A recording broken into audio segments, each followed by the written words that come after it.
Beha'alotcha, when you set up God's trumpet call presence, third reading from the book of Numbers, 36 reading from Torah. Outline of Torah portion. Lighting of the lamps, Numbers chapter 8, verse 1 to verse 14. This Torah portion begins with the instruction given to Aaron about lighting the lamps of the Menorah. Adonai said to Moshe, "Speak to Aaron and say to him, when you light the lamps, the 7 lamps shall cast their light towards the face of the Menorah." Numbers chapter 8, verse 2.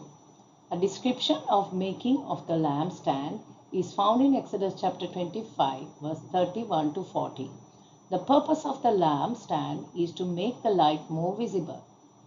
It had to have lamps placed upon it that made the light. A specially made olive oil was used for the lamps, which provided a constant light. The Hebrew word Beha'alotcha means when you cause to ascend.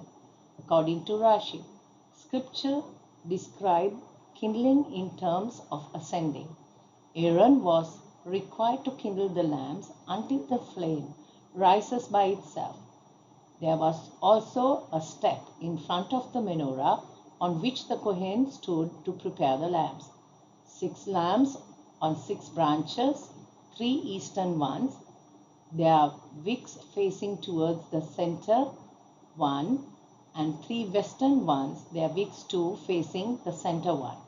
The middle lamp, which is not on the branches but on the menorah itself. The lampstand was hammered out of pure gold from its base to its flowers. It had one middle shaft with 3 branches coming out of each side, total of 7 places for lamps. It was made according to the pattern given by God to Moshe on Mount Sinai. Exodus chapter 25, verse 31 to 37. Exodus chapter 37, verse 17 to 24. Exodus chapter 25, verse 9. Cleansing of the Levites ceremonially, verse 5 to verse 7. The Lord spoke to Moshe, saying, "Take the Levites from among the children of Israel and cleanse them ceremonially." They were cleansed through sprinkling of water of purification on them, shave all their body and washing their clothes. The dedication of priests were given in Leviticus chapter 8 and 9. This is the dedication of the Levites. Levites helped the priests in their service to the Lord. The service of the Levites were also valued and important. They too needed to be dedicated and consecrated to the Lord. The language used to describe the consecration of the Levites is different from that of the priests.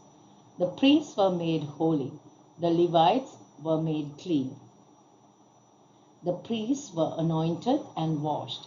The Levites were sprinkled. Sprinkling water of purification was the water mixed with the ashes of the red heifer. Numbers chapter 19, verse 1 to 9. The priests were given new and special garments for the service. The Levites washed their clothes. Blood was applied to the priests. Blood was waved over the Levites. Shaving of the Levites as part of their consecration was a symbol of their purification. Levites were given to God from Israel as their firstborn. Dedication of the Levites through sacrifice. Numbers chapter 8, verse 15 to 26. The Lord commanded to bring the Levites before the tabernacle of meeting and to gather the whole congregation of the children of Israel. They are to take a young bull with its grain offering of fine flour mixed with oil and another young bull as a sin offering. Children of Israel shall lay their hands on the Levites, and Aaron shall offer the Levites before the Lord, like a wave offering from the children of Israel, to perform the work of the Lord. Levites will lay hand on the head of the young bulls, and one bull will be offered as a burnt offering, and the other as a sin offering, to make atonement for the Levites. The Lord commanded to stand the Levites before Aaron and his sons, and then offer them like a wave offering to the Lord. This way Levites will be separated from among the children of Israel. The Lord said to the Levites that they are his. Then they will go into the service and tabernacle of meeting. Levites are to be cleansed and offer them like a wave offering. Levites are regarded as Israel's firstborn.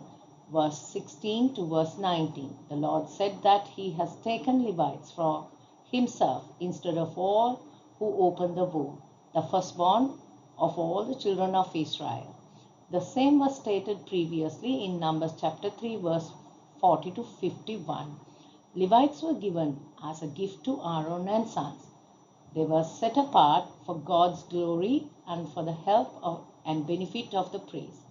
Levites served in and about the tabernacle, watching and guarding it. Cleansing, dedication, and work of the Levites, as God commanded. Verses 20 to 22. God told Moshe and the children of Israel to perform dedication rituals for the Levites, and in obedience they performed all the rituals God commanded them to do. After the dedication ceremony at the tabernacle, the Levites began their work. The time of service for the Levites, verse 23 to 26. The Levites' time of active service was to begin at the age of 30 and last until 50 years old, according to Numbers chapter 4, verse 3, verse 23, and verse 30. Their formal training began at the age of 25 with a 5-year apprenticeship. When they turned 50, they ceased from the hard physical labor and had the opportunity to minister with their brethren in the tabernacle. Command to observe Passover, Numbers chapter 9, verse 1 to verse 14. The Passover in the wilderness, verse 1 to 5. Israel celebrated the first Passover as they left Egypt, Exodus chapter 12. After 1 year, in the first month of the second year, God commanded Israel to keep the Passover a second time. This is no surprise, as God commanded the children of Israel to keep the Passover throughout their generations. Exodus chapter 12, verse 14. The case of the unclean men, verse 6 to 14. There were some men who were impure due to a human corpse. This impurity prevented them from observing Passover with the rest of the people. They requested to celebrate Passover, saying that they should not be kept from bringing the offering to Adonai at the time designated for the people of Israel. God answered them and permitted the observance of a second Passover on the 14th day of the second month. This is called Pesach Sheni.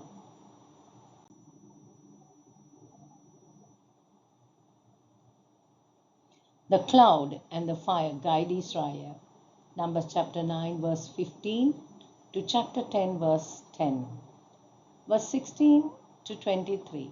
When the tabernacle was originally raised up, God blessed it by showing his presence in form of a cloud by day and fire by night. Exodus chapter 40 verse 34 to 38. God's Shekinah glory cloud was evident at different times. When Solomon built the temple, the cloud of glory filled the temple. 1 Kings chapter 8 verse 10 to 11. Before the temple was destroyed by the Babylonians, the cloud of glory departed. Ezekiel chapter 10 verse 3 and 4. Verse 18 and 19. The cloud by day provided a shade for the Israelites from the hot sun in the wilderness. The fire at night provided light in the dark wilderness. God gave commandments and organized the children of Israel, showed them the importance of keeping the commandments. They were delivered, cleansed, set apart, and blessed. They were shown how to worship the one true God. Yet Israel was not to march towards the promised land on their own. They were to move towards the promised land only when God moved. When the cloud moved, Israel moved. When the cloud stayed, Israel stayed. They moved forward only when God's presence led them. Numbers chapter 10 verse 1 and 2. The Lord commanded to make 2 silver trumpets. They are distinct from the trumpets made from a ram's horn, shofar that was used to announce the Day of Atonement. Leviticus chapter 25 verse 9. The 2 silver trumpets were used to direct the movement of the camps for marching and battle and to gather Israelites for an assembly. Verse 3 to 10. System of blowing trumpets. Certain types of blasts were used to signal specific instructions to the Israelites. 1. Long blast with both trumpets signal the entire assembly to meet at the tabernacle. Number 2. If only one trumpet is blown, the leaders, the heads of the division, shall gather. Number 3. When the trumpets were sounded with short blasts, it was time to break camp and set out. Number 4.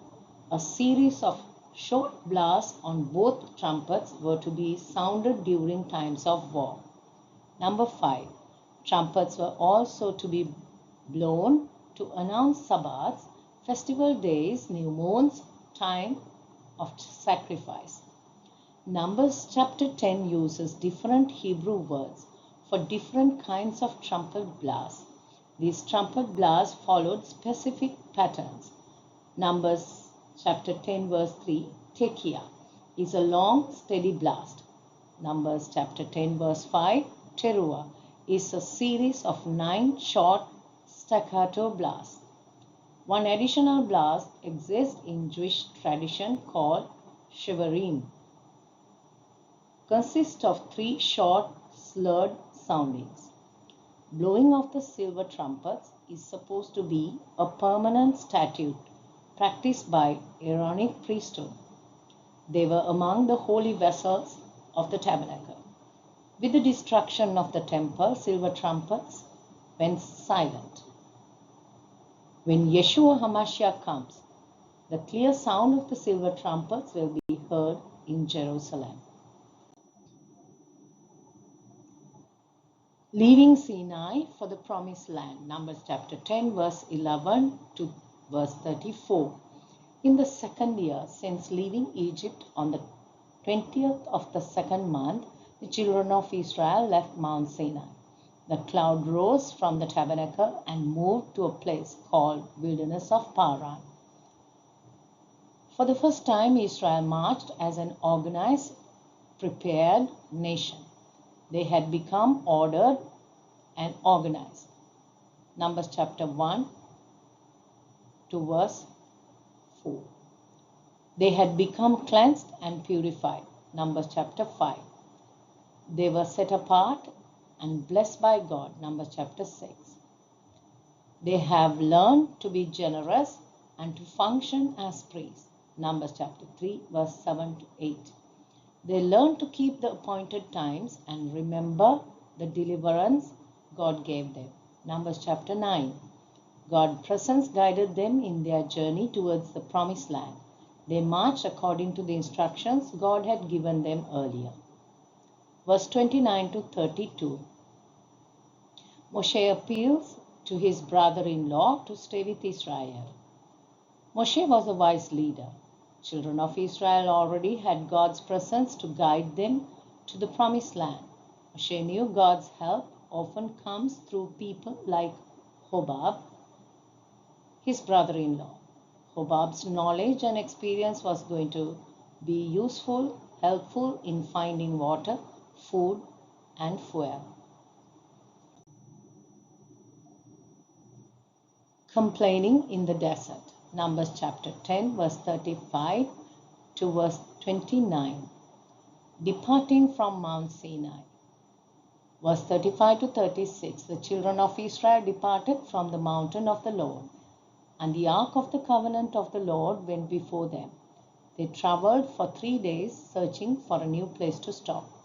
When the ark set out, Moshe said, "Rise up, O Lord, let your enemies be scattered, and let those who hate you flee before you." This was the prayer of Moshe when the presence of God led them forward. It's a prayer asking to God to go before them and deal with the enemies. They believe that only God Himself can defeat their enemies.